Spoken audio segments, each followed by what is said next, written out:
Merci de nous rejoindre pour le 13h de la télévision du Burkina au sommaire. Ce mercredi, le plateau central en chantier.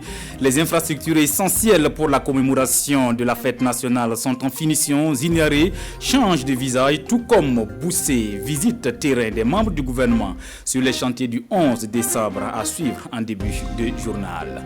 La reconnaissance de la nation au monde éducatif, des distinctions honorifiques pour certains à la faveur de la célébration différé de la journée internationale de l'enseignant, résilience face aux différentes crises, l'enseignant au cœur de la relance de l'éducation.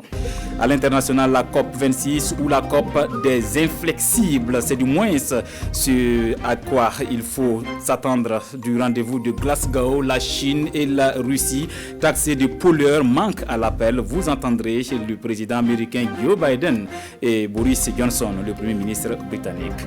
Le pagne tissé face au d'Anfani, notre identité vestimentaire, labellisée pour mieux conquérir le monde. Expo Yelba, une vitrine du Faso d'Anfani s'ouvre dès demain à Damabaro. Le coordonnateur est notre invité. Bienvenue, M. Barro. Merci de me recevoir. Mesdames et messieurs, bienvenue. 3 ministres sur les chantiers du 11 décembre, Clément Sawadogo de l'administration territoriale, Eric Bougouma des infrastructures, Stanislas Sankara en charge de l'urbanisme et de l'habitat, à Boussé tout comme à Zignari. La majeure partie des chantiers essentiels sont en finition. Confiants et rassurés, néanmoins, ils interpellent les souscripteurs de la Cité des Forces Vives à hâter le pas au risque d'avoir des pénalités. Visite terrain en image avec Rasmane Zoundi et Pascal Kané. À un mois du début des festivités du 11 décembre, Zignaré change peu à peu de visage. Les infrastructures essentielles pour la fête sont en phase de finition. L'aire du défilé est presque achevée et la piste de revue des troupes en finition. La place de la Nation prend forme et le stade de Zignaré est disponible. Une situation qui contraste avec la première visite il y a de cela 2 mois. Aujourd'hui, on peut dire qu'il y a eu une grande avancée, même par rapport au délai. Beaucoup d'entreprises sont en avance sur le délai. Donc, le mois de novembre que nous inaugurons va permettre de terminer véritablement les chantiers essentiels. Je dis bien les chantiers essentiels. Au total, nous pouvons dire que c'est des ministres très rassurés, très confiants, qui ont bouclé cette visite.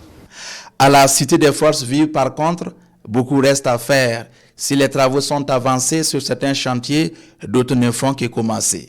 Visiblement, certaines villas ne seront pas disponibles pour la fête. En principe, il y a des pénalités. Il y a des pénalités et nous devons les appliquer. Maintenant, il peut y avoir, dans l'appréciation de la situation, des circonstances atténuantes. Comme vous le voyez, c'est une zone complètement vierge qu'il a fallu viabiliser. Et quand c'est comme ça, il n'y a pas que les attributaires qui sont concernés, mais vous avez aussi les réseaux d'eau, réseaux d'électricité, etc. Et donc, il se peut qu'on se conditionne mutuellement parce que tout le monde est en chantier. Et donc, ça peut quelquefois justifier quelques ralentissements. À Boussé, la délégation ministérielle s'est réjouie aussi de l'état d'avancement des travaux des routes en construction. La ville de Boussé bénéficiera de 10 km de route, dont 8 km de route bitumée avec des caniveaux couverts.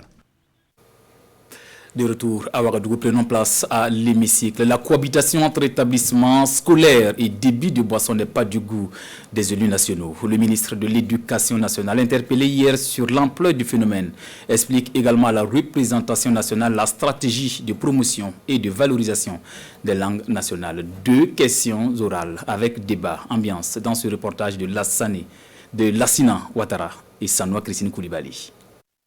Le professeur Ouaro de retour à l'hémicycle.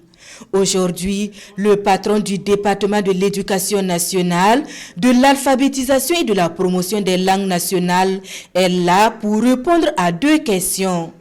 La première, les dispositifs de contrôle et de lutte contre le phénomène d'installation des débits de boissons et commerces divers autour des établissements scolaires. Les dispositifs juridiques existent et ont même été revus il y a 1 an pour mieux répondre à la préoccupation, rassure le ministre. Nous avons rappelé donc aux honorables députés que ce sont les maires qui sont chargés de l'application de la protection du domaine scolaire. Et nous avons adressé une correspondance au président de l'association des municipalités du Burkina, au président de la MBF, à l'effet donc d'encourager les maires à l'application donc de ce décret. Et chaque fois qu'un domaine scolaire est violé, il appartient au chef de l'établissement, de l'établissement scolaire, d'adresser une correspondance au maire de la commune concernée, à l'effet donc de l'interpeller pour la protection du domaine, donc pour amener l'ordre. L'autre question adressée au ministre porte sur la promotion des langues nationales. Et là aussi, le ministre rassure que la stratégie nationale de promotion des langues nationales et son plan d'action sont fin prêts.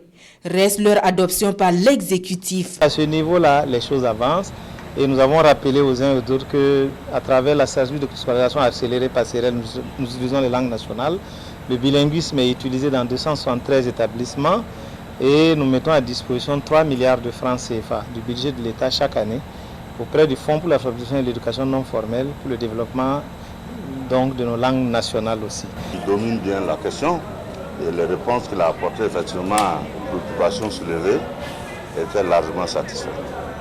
Alors, il faut être honnête, c'est vrai qu'il y a encore des petits problèmes, comme il a dit, des problèmes de financement. Gouvernement et élus nationaux sont unanimes. Il est impératif de remettre les langues nationales au centre des politiques d'éducation pour faire d'elles des outils de bonne gouvernance et de cohésion sociale. Réforme de notre système éducatif. Le processus est lancé avec en premier lieu les enseignants. Ils sont au cœur de la relance de l'éducation au Burkina. Pour tous les sacrifices et services rendus à la nation, 270 acteurs du monde éducatif ont été décorés hier. Des distinctions honorifiques en guise de reconnaissance en marge de la célébration en différé de la Journée internationale de l'enseignant. Bernard Kombelem, Mariama Tamboura. Pour cette cuvée 2021, ils sont 270 acteurs du monde éducatif burkinabé à recevoir des distinctions honorifiques. Des distinctions allant de l'ordre de chevalier à officier des palmes académiques qui traduisent ainsi la reconnaissance de l'État et l'ensemble de la nation à l'égard des enseignants. Nous devons d'abord remercier Dieu pour ce qui arrive aujourd'hui. Nous voulons aussi remercier les autorités, la hiérarchie, les collègues et la famille qui nous ont permis de réaliser au cours de notre carrière un certain nombre de choses qui nous ont permis aujourd'hui de mériter cette décoration. C'est une grande satisfaction de reconnaître ces sacrifices reconnus par les plus hautes autorités, par la nation. Cette décoration est une invite à mieux faire et à travailler davantage pour que l'éducation au Burkina Faso puisse aller de l'avant. C'est une cérémonie de décoration qui s'inscrit dans le cadre de la commémoration de la Journée mondiale de l'enseignant, célébrée ici en différé. Occasion donc pour les ministres en charge de l'éducation du Burkina de saluer le rôle que jouent ces acteurs pour un système éducatif résilient face aux différentes crises. La nation reconnaissante et fière de ce qu'ils font au quotidien afin qu'effectivement notre système puisse bien fonctionner et afin que les enfants et les étudiants qui passent entre leurs mains soient façonnés à l'image de ce que la société burkinabé souhaiterait voir. Donc merci à eux, félicitations à eux, mais leur dit aussi que nous sommes en face de défis jamais égalés parce qu'il y a eu la pandémie à Covid-19, mais il y a surtout l'idée terroriste qui persiste et qui a besoin qu'on ait encore de l'imagination pour voir comment est-ce qu'on peut dispenser l'éducation à nos enfants. Les enseignants au cœur de la relance de l'éducation, c'est la thématique au centre de la commémoration de cette journée à eux dédiée. Et les ministres Stanislas Ouaro et Alkassoum Maïga de rassurer du soutien du gouvernement au monde enseignant pour une éducation encore plus résiliente et de qualité au Burkina Faso. Après une semaine de suspension du procès sur l'assassinat de Thomas Sankara et ses 12 compagnons a repris hier avec 2 accusés à la barre, Nabon Swende Ouedraogo et Bossobe Traoré, poursuivis pour complicité d'attentat à la sûreté de l'État. Ils plaident non coupables. Compte rendu de l'audience avec Adama Guiti et Sekou Zongo. 6e jour d'audience du procès Thomas Sankara. Le soldat de première classe Nabon Swende Ouedraogo, 3e accusé qui avait comparu le jeudi dernier, est à nouveau appelé à la barre. Est-ce que vous reconnaissez avoir déclaré que le lendemain du putsch, c'est-à-dire le 16 octobre, vous étiez au domicile de Blaise Compaoré? Interroge maître Patrice Yameogo de la partie civile. Oui, j'y étais avec Hyacinthe Kafando et tous les éléments de la garde rapprochée de Blaise Compaoré, répond Nabon Swende Ouedraogo. Mais le 15 octobre, j'étais de garde au pied-à-terre de Blaise Compaoré au sein du Conseil de l'Entente.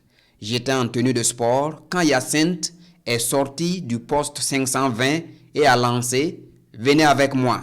Il a ensuite embarqué avec des éléments. Quelques minutes après, j'ai entendu des coups de feu et des rafales, raconte Nabon Swende Ouedraogo.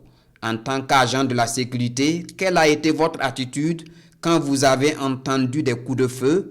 Poursuit maître Patrice Yameogo. Je me suis posté dans un semblant de piscine et j'y suis resté jusqu'au lendemain à 9h. Mais vous n'avez pas eu une attitude de commando, commente la partie civile. Visiblement agacé, l'accusé se défend en ces termes. Maître, que voulez-vous que je vous dise? Comprenez ça comme ça. Maître Prosper Farama charge l'accusé à son tour. Votre attitude de soldat commando quand vous avez entendu les coups de feu nous pose problème. Votre camp est attaqué et vous trouvez moyen pour vous plaquer dans une piscine sans bouger jusqu'au lendemain matin. Excusez-moi, monsieur Ouedraogo, mais vous nous faites tourner, s'offusque l'avocat de la partie civile. Autre élément nouveau, l'accusé Nabon Swende Ouedraogo déclare « Dans le semblant de piscine, j'y étais avec un pistolet automatique et une Kalachnikov. » Étonnement total dans la salle. Mais pour son conseil, maître Mamadou Sombier, son client n'était au courant de rien et refute les charges de complicité d'attentat à la sûreté de l'État et de complicité d'attentat. À la suite de Nabon Swende Ouedraogo, l'accusé Bossobe Traoré, garde rapproché de Thomas Sankara au moment des faits. Il est aussi poursuivi pour les mêmes chefs d'accusation. À la barre, il déclare « J'étais de garde le 15 octobre 1987. Aux environs de 16h, nous sommes allés au Conseil de l'Entente avec le président du Faso pour une réunion. Par la suite, Otis Ouedraogo est venu, puis un commando dans une 504, tous cagoulés. On a été désarmés et mis à terre. C'est là que Otis a sorti une arme dans les fleurs. Il a tiré mortellement sur Der Sonda et Abdoulaye Gouem, puis m'a loupé et je me suis enfui. Moi, je pense qu'il s'est déjà expliqué, il a déjà donné l'explication au tribunal. À ce que je sache, je ne pense pas qu'il y a eu d'autres personnes qui ont été, en tout cas, hâtées, qui ont été blessées le jour-là. Si Otis voulait tirer sur lui, il aurait tiré sur lui à distance, sur la tête, sur le ventre, mais pas sur les pieds. Et puis Otis ne le poursuit pas quand il sort de l'enceinte. Donc vous comprenez donc bien qu'il y a quelque chose de bizarre. Pour des gens qui ont été des commandos et qui ne peuvent pas louper quelqu'un à 5 mètres. Très bizarrement, il a été loupé. Et puis il est gratifié, il est évacué en France, alors qu'il est dans le camp opposé. Maître Prosper Farama enfonce le clou.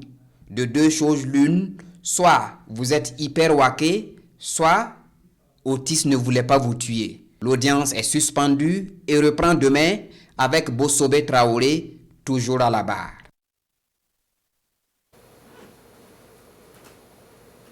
Voilà, rendez-vous donc ce soir pour la suite de l'audience. Le festival Allons à Kaya, 3e édition, s'est achevé avec une soirée d'hommage aux forces de défense et de sécurité. Au moins 10 artistes burkinabés ont chanté en leur honneur, une manière de les soutenir en les galvanisant à tenir bon au front contre l'hydre terroriste. Les précisions de Amadou Ouedraogo et Jacques Ouedraogo. De la lumière des portables à l'image de celle des bougies pour rendre un vibrant hommage aux forces de défense et de sécurité à cette soirée de clôture du festival Allons à Kaya. Des prestations d'artistes ont été les moments forts de cette soirée d'hommage aux soldats burkinabés. Une dizaine d'artistes burkinabés se sont succédés à la tribune pour louer loué le courage et la détermination des hommes et femmes détenus.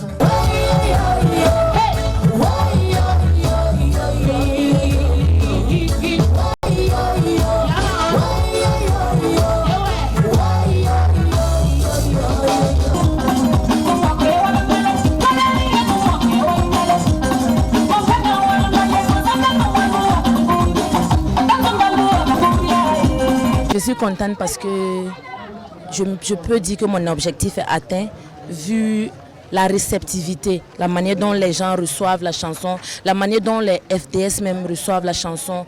Je suis vraiment comblée. Je pense que le public a aimé. On a joué hier, on nous a demandé de rester aujourd'hui. Je pense que c'est parce que ça a vraiment plu au public. Et donc aujourd'hui aussi, on a fait ce qu'on pouvait et le public a réagi. Donc je pense que tout le monde est content. La population de la cité du Cuir a répondu présent à l'appel du promoteur de ce festival. Sortie nombreuse, elle est venue communier avec les différents artistes. Une manière pour elle de traduire tout leur soutien et leurs félicitations aux forces de défense et de sécurité qui veillent sur elle jour et nuit. De quoi susciter des sentiments de joie chez le promoteur. Vous avez vu l'engouement donc du public, la réponse du public quand vous avez vu Nouriat chanter pour nos forces de défense et de sécurité. Ça a été une symbiose. Je pense que le message est passé. L'objectif, c'était de pouvoir communier avec la population pour leur faire comprendre que nos forces de défense et de sécurité font un travail, mais nous aussi, chacun à son niveau, a un rôle à jouer. Invité d'honneur de cette 3e édition du festival Allons Akaya, Manga a été représenté à cette soirée d'hommage au FDS à travers cette prestation traditionnelle. Le spectacle était aussi au rendez-vous avec les masques venus des Zéguédéguins dans la province du Namentenga. Expo Yelba, 2e édition, annonce les couleurs dès demain 4 novembre et jusqu'au 7 ici à Ouagadougou. Le pain tissé face au Dafani dans toute sa splendeur à revoir le temps de ce festival d'exposition des produits locaux. Un projet porté par l'association Yelba. On en parle avec l'invité. Adama Barrow n'est plus à présenter, il est notre doyen avec cette fois la casquette de coordinateur du projet Expo Yelba. Merci et bienvenue au plateau de 13h. Merci beaucoup, merci de me recevoir. Voilà, coordinateur, après une première édition tenue en 2019, on se rappelle c'est à Rome, en Italie, Expo Yelba dépose cette fois ses valises au pays du Faso d'Anfani, Ouagadougou. Pourquoi cette délocalisation ? Bien, alors, je vous disais merci de me recevoir. Pourquoi cette délocalisation ? En fait, elle a été prévue et voulue ainsi. Le festival, l'Expo Yelba, Festival Yelba, mais maintenant Expo Yelba, parce que nous avons changé la dénomination, était prévu pour se tenir une fois en Italie, une fois au Burkina. Et donc, avec toutes les turpitudes qu'on a eues liées à la maladie à coronavirus, avec les problèmes sécuritaires, nous avons quand même tenu à organiser cette année l'Expo Yelba au Burkina. Parce que l'association qui porte l'activité a des adhérents à la fois au Burkina et en Italie. Et le choix de l'Italie, nous l'avons voulu parce que c'est le pays de la mode, on le sait, c'est le pays du textile, c'est le pays de la confection. Et donc le Burkina a intérêt à tirer avantage de l'expérience italienne. Donc voilà pourquoi nous organisons alternativement la manifestation ici et en Italie. Expo Yelba fait dans la promotion et la valorisation de la cotonnade burkinabé, précisément le Faso d'Anfani. Quel a été l'impact du festival au niveau de la production burkinabé depuis la première édition? Alors, il y a 2 ans, quand nous avons organisé le festival Yelba à Rome, nous avons approché des académies de mode, donc des structures qui forment des couturiers, des designers, et auxquels nous avons offert du Faso d'Anfani pour des créations dans ce matériel-là. Et la nuit du coton qui a eu lieu à cette occasion a permis de montrer ces créations et qui ont eu un très très grand succès, si bien que d'autres écoles nous ont approchés par après pour avoir du Faso d'Anfani pour produire en cette matière-là. Et d'ailleurs, la maison qui nous a le plus soutenu, ce qui est l'Académie Moda Mariani, a produit sa collection 2021 en Faso d'Anfani. Et cette collection a été sacrée meilleure collection de tout le Gotha de la couture en Italie cette année. Donc nous pouvons dire qu'il y a eu quand même un écho, mais ce n'est que le début. Nous voulons que le Faso Damphani soit adopté par les créateurs de mode en Italie et d'ailleurs. Et donc c'est un peu notre vision de promouvoir donc le Faso Damphani à l'international avec l'Italie comme porte d'entrée. Nos stylistes ont-ils leur place? Nos stylistes, bien évidemment, ont leur place. Et d'ailleurs, il y a 2 ans déjà, François Ier avait exposé, Floridor, que Madame Sommet avait exposé, Martine Sommet, plusieurs de nos créateurs avaient exposé du Faso Damphani et des produits en Faso Damphani. Ils ont leur place et il y a encore plus cette année qu'il y a 2 ans. L'Italie, on le disait, est le pays invité d'honneur de cette 2e édition qui commence demain. Comment vous comptez charmer un pays qui est au high level en matière de mode? Mais je pense que le charme est déjà là, parce que comme je vous disais tantôt, de grandes maisons de couture ont adopté le Faso Damphani et produisent déjà en Faso Damphani. Et il y aura des œuvres de création en Faso Damphani qui seront exposées à la nuit de la quenouille. Et donc nous, le but, c'est surtout de profiter de leur expérience. Qu'ils sachent que nous avons un matériau noble, qui est la cotonnade, le Faso Damphani, qu'ils peuvent la travailler et la présenter sous de meilleurs jours et la faire adopter par les clients qui veulent s'habiller en Faso Damphani. Parce que nous avons une matière extraordinaire. Peut-être que nous-mêmes, nous ne mesurons pas à quel point c'est magnifique. Donc si d'autres que nous l'adoptent, nous allons encore plus davantage l'adopter et les autres avec nous. Nous sommes à jour J-1 de l'événement. On imagine que tout est fin prêt. Que nous propose Expo Yelva édition 2021? Alors, Expo Yelva 2021 propose, il y aura une cérémonie officielle d'ouverture. Je dois signaler que le chef de l'État a accepté que la manifestation soit placée sous son très haut patronage. Le ministère chargé des Affaires étrangères a accepté de co-organiser Expo Yelva avec l'association Yelva. Le PDG, enfin le président du groupe Coris, Idrissa Nassa, en est le coparrain. Et donc, il y aura une cérémonie officielle d'ouverture demain matin. Par après, il y aura une série de panels dont le premier, c'est sur l'histoire du Faso Damphani, une communication qui sera livrée par Désiré Maurice Ouedraogo, un expert en textile, un ancien de Faso Damphani qui fait un travail extraordinaire et donc qui va nous parler un peu de l'histoire du Faso Damphani, essentiellement en pays Mouaga. D'ailleurs, il est en train d'ouvrir un musée à Soulougo. Soulougo qui est le lieu emblématique de la cotonnade en pays Mouaga parce que c'est là où se confectionne la cotonnade qui doit habiller le Moro Nabat dès qu'il est élu, qu'il est installé. C'est là aussi où se confectionne la cotonnade qui doit servir de linceul quand il n'est plus de ce monde. Donc nous allons d'ailleurs visiter ce musée le dimanche prochain. À part cela, il y aura des témoignages sur des expériences réussies. Je pense à François Ier qui a une unité semi-industrielle à Koudougou qui fait un travail remarquable. Il va faire une communication et aussi il va exposer. Il y a un couple franco-américain qui est à Bobo, le couple Chapelet, dont la structure s'appelle Zumba, qui fait dans le coton bio, qui fait des réalisations en coton bio. Et ils vont aussi au cours d'un panel témoigner. Et il y aura beaucoup plus d'autres activités, notamment les potentiels et les politiques publiques d'investissement au Burkina. La partie italienne interviendra aussi sur ces différents volets. Et notamment, on parlera du Senatac, le Senatac qui est ce centre financé par l'Italie et qui forme à plusieurs volets de la confection du coton. Donc il y aura des choses magnifiques et j'invite d'ailleurs le public burkinabé à venir à toutes ces communications qui auront lieu à partir de demain à Ouagadougou. Un programme visuellement bien fourni avec toute cette mobilisation. Quelle perspective pour Expo Yelva? Mais nous espérons des perspectives heureuses parce que déjà le projet est porté par les plus hautes autorités de ce pays. Le projet est porté aussi par les acteurs de la filière coton-textile. Nous sommes en étroite collaboration avec la Confédération coton-textile habillement, qui est la structure qui fédère pratiquement tous les acteurs de la filière coton-textile. Je pense que la mayonnaise est en train de prendre et qu'il y a de beaux jours pour la cotonnerie burkinabé et aussi pour Expo Yelva. Adama Barrow, merci. Je rappelle que vous êtes le coordinateur du projet Expo Yelva, une vitrine du Faso d'Anfani qui se tiendra du 4 au 7 novembre ici à Ouagadougou. Restez.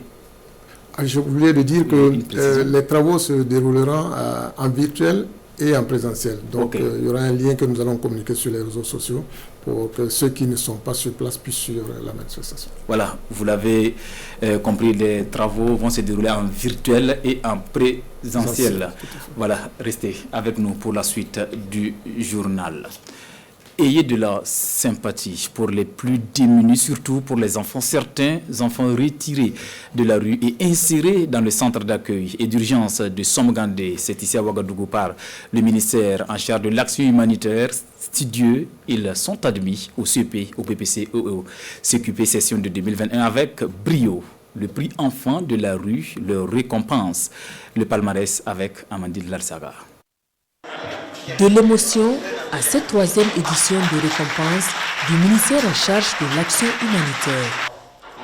Lionel Sangaré, autrefois en situation de rue, est admis au BEPC et reçoit ici les félicitations et les encouragements de la ministre Laurence Silboudo Marshall qui lui remet un vélo et un kit scolaire.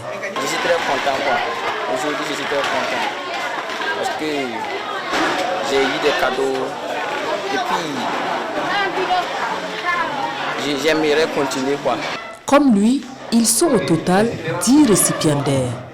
5 admis au CEP, 2 au BPC et 3 au CQP, le certificat de qualification professionnelle, avec un taux de réussite estimé à plus de 50%.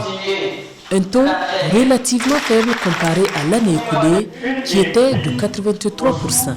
Aujourd'hui, ces enfants ont bien travaillé.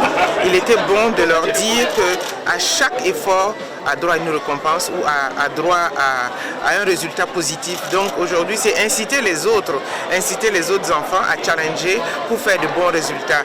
L'opération de retrait des enfants en situation de rue, faut-il le rappeler, a démarré en 2018. Aujourd'hui, elle a permis le placement de 2123 enfants dans les centres d'accueil d'urgence de Ouagadougou, Bobo Dioulasso et dans les internats éducatifs à Orodara, Kaya, Gampela et Fadangourma. À l'international, les échos de la COP 26, grand débat pour l'édition 2021 sur la responsabilité des pollueurs. La Chine et la Russie sont indexés à Glasgow. Regardez. Mardi, les débats de la COP26 à Glasgow ont été marqués par les discours sans concession de 2 poids lourds de la planète, à commencer par le Premier ministre britannique Boris Johnson. Alors que cette première étape de la COP26 touche à sa fin, n'oubliez pas qu'il reste encore 2 semaines de négociations importantes à venir. Il faut éviter de donner des faux espoirs et ne pas penser en aucune façon que le travail est terminé, car il y a encore du chemin à faire. Comme on dit, je suis prudemment optimiste.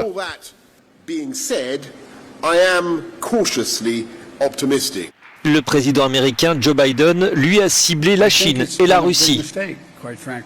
Je pense que cela a été une grosse erreur, très franchement, que la Chine, nous attendions la Chine, ne se montre pas. Le reste du monde va se tourner vers la Chine et se demander quelle valeur ajoutée elle apporte. Elle a perdu sa capacité à influencer les gens dans le monde entier. Et tous les gens ici à la COP pensent sans doute la même chose de la Russie.